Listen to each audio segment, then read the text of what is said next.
So, do you have any trauma?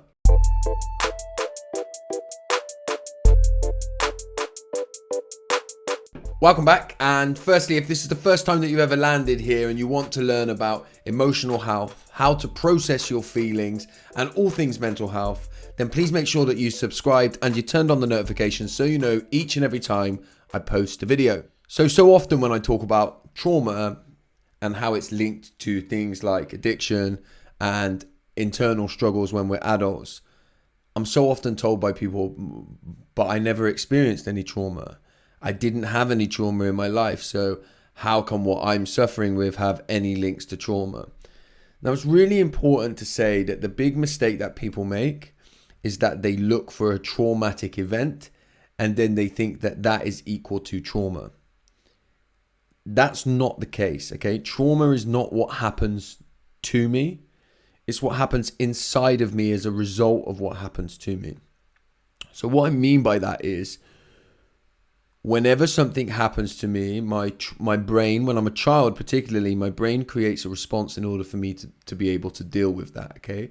So trauma comes from the Latin word meaning wound. So we're talking about an internal wound.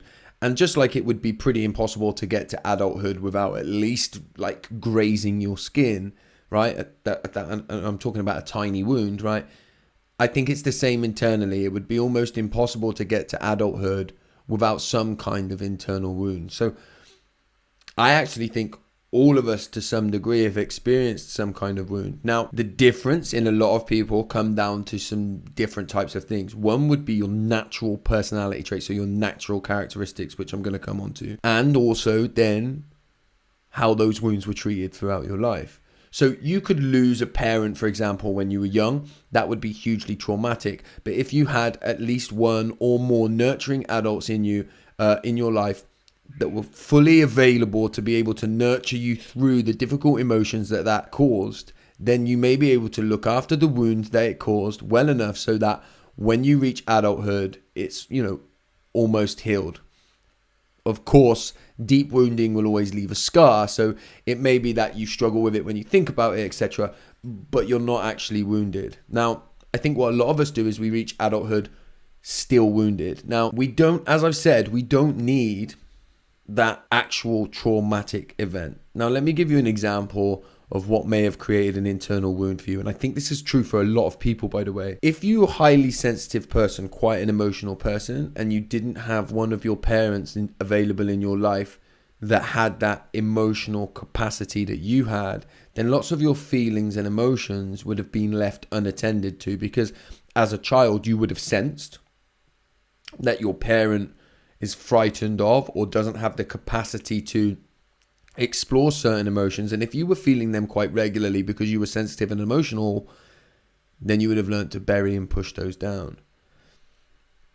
Whenever we push feelings and emotions down and we don't have the opportunity to express them to somebody, then it means that we are not being seen as our full selves.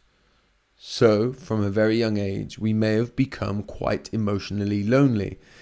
The problem that we make when we talk about loneliness is that we think it's to do with the amount of people around us, but it's about how much of ourselves we are able to share with somebody, right? And if as a child we started to learn that certain parts of ourselves were unmanageable to the people that we were craving attachment to, then we would have felt as if we were a burden whenever we expressed or showed these emotions, so we didn't express or show them.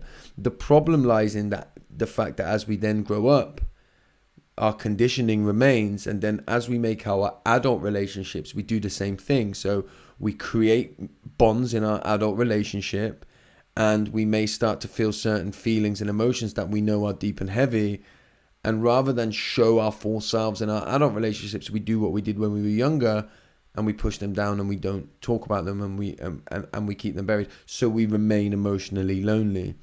Furthermore, what some of us would do, particularly in early adulthood before we've actually started to look at it, is we would find relationships, and I'm talking friendships here as well, that are the same as when we were younger, because that's what feels compatible, right?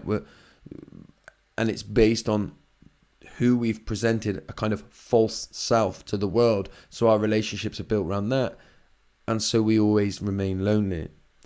So when people talk about having no trauma, having a perfect childhood, having parents that love them very much, those things can be true. No traumatic event, parents that love you very much, good, nice parents who are always there, right? And we can have all that and still experience trauma. And this is the really, really important thing, because we experience it internally based on the ways that we feel and the way that we interact with the world. Now, if you're highly sensitive or deeply emotional and you have amazing parents who are very loving but don't have that emotional capacity, this isn't about blaming or saying they were bad parents or they weren't good enough. It's just that as a child, we didn't have that emotional capacity. Now, the reason I believe this phenomenon, should we call it, is on the rise is because now community is becoming much smaller. So once upon a time, you go right back when we grew up in much more tribe communities, we had lots of people around us, and if my mum and dad weren't emotionally capable of dealing with my sensitivity, then somebody within that tribe and community would have been, and I would have become close with an aunt or an uncle or a nan or someone from another part of the tribe, right? And anybody that's sensitive or emotional and has experienced some of the things that I've just spoken about, you may have had that family member in your life. You may have become really close to your nan, and you never knew why your nan seemed to understand you on a deep level. It was probably because they had that emotional capacity that you were lacking within your parents. So that's a quick summary to try and keep the video at a decent length of how and why we can grow up having experienced trauma, and we don't need bad parents. We don't need parents that have let us down. We don't need a big traumatic event, right? These things can come about because of our emotional capacity and our personality and the ways that they fit in with the people that are around us. I hope that's been of benefit. If it has, please make sure that you've liked this video to help the YouTube channel grow. And please, as ever, you can reach out to me and pick up on anything that's been discussed. And I'll see you next time.